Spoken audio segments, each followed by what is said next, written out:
నేను మామూలు గారి సినిమాలో చూస్తుంటా ఉంటే వెళ్ళి కూర్చోగానే ఇమీడియట్గా కథలోకి వెళ్ళిపోతాం.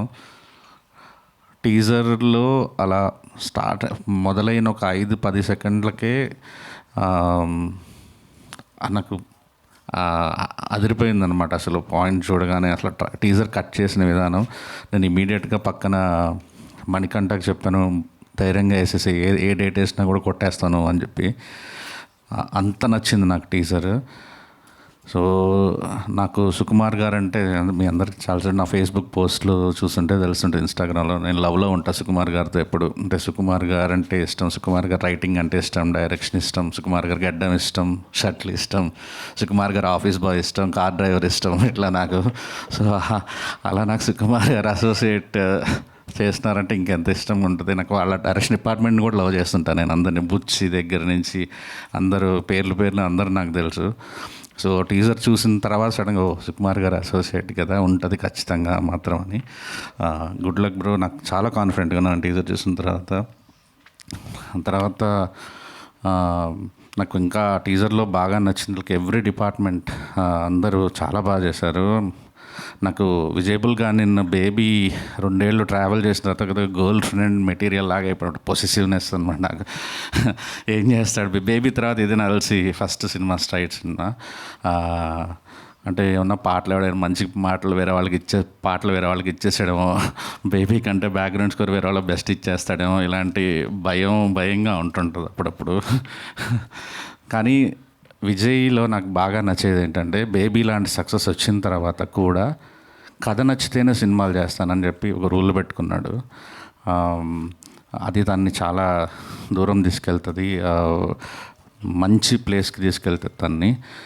ఏదో వచ్చింది కదా క్యాష్ చేసేసుకుందాం, టకటక సినిమాలు చేసేసుకుందాం, ఒక సంవత్సరంలో ఒక 5-10 రిలీజ్ అయితే దాంట్లో ఒక 3 హిట్ అయినా చాలానే ఒక స్ట్రాటజీలతో వెళ్ళట్లేదు. కథ నచ్చితే స్ట్రెస్ లేకుండా పనిచేస్తున్నాడు.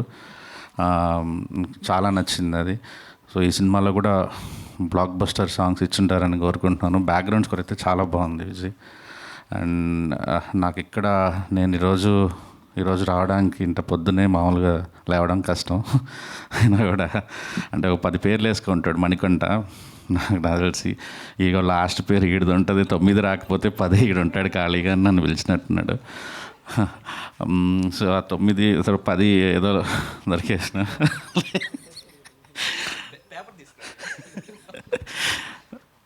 మణి నా దగ్గర మనకంట కలర్ ఫోటోకి ప్రొడ్యూసర్గా చేశాడు తను. ఏదో ప్రొడ్యూసర్ అంటే కొద్దిగా డబ్బులు పెట్టేసి కాకుండా సెట్లో ఉండేవాడు.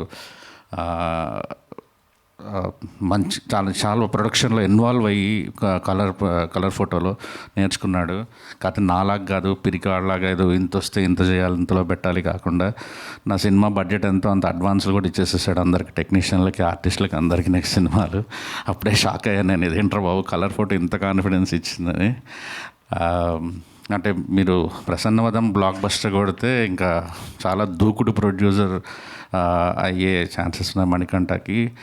అండ్ ప్రసన్నవదం గురించి నేను చాలా వింటున్నాను, ఆహా టీం దగ్గర నుంచి కానీ అంతా. మణి చాలా మంచి ప్రాజెక్ట్ పట్టుకున్నాడు, ఈసారి హిట్ కొడతాడు అనేది. గుడ్ లక్ మణి, నువ్వు ఎదిగితే సంతోషించేవాళ్ళు నేను ఫస్ట్ ప్లేస్లో ఉంటాను. Thank you. మా ఇద్దరికి వేరే బాండింగ్ కూడా ఉంది, ఇద్దరం చిరంజీవి గారి ఫ్యాన్స్. సో అండ్ అందరికీ టీం అందరికీ ఆల్ ది బెస్ట్. మళ్ళీ దుష్యంతం చూడడం హ్యాపీ అనిపించింది, చాలా రోజులతో తంబాజీపేట. తెలుసో తెలియకుండా అన్నింటిలో సుహాస్కి ఒక ఫీలింగ్ ఉంటుందేమో, సాయిరాజ్ గారు అన్నింటిలో దూరేస్తున్నాడు నా ప్రాజెక్ట్లో అని. టైజర్ లాంచ్లోనూ, ట్రైలర్ లాంచ్లోనూ, సినిమాల్లోనూ, పోస్ట్ ప్రొడక్షన్లో, దీంట్లో ఏం దూరం సుహాస్ మాటిస్తున్నా. సుహాస్కి ఇది చాలా ఇంపార్టెంట్ ఫిలిం యాక్చువల్లీ. మీరు అందరూ కరెక్ట్ శాంతి గారు. అంటే ఆడవాళ్ళలో శ్రీలీల, ప్రస్తుతం హీరోస్లో సుహాసే. అప్పట్లో కృష్ణ గారికి నిద్రపోతున్నప్పుడు షాట్లు తీసేవాళ్ళు, అంటే ఆ స్టేజ్కి కూడా వస్తాడేమో అనుకుంటున్నాను నేను యాక్చువల్లీ. సో అంత బిజీగా సినిమాలు చేస్తున్నాడు. బట్ ఈ సినిమా నీకు చాలా ఇంపార్టెంట్ ఫిలిం నాకున్న ఐడియా ప్రకారం అయితే మాత్రం. సో ఈ సినిమా గట్టిగా ప్రమోట్ చేయాలి, ఈ సినిమా గట్టిగా ఆడాలి. So all the best the entire team. ఏమన్నా మర్చిపోయి ఉంటే సారీ. గుడ్ లక్ అండి, గుడ్ లక్ అందరికీ. Thank you so much.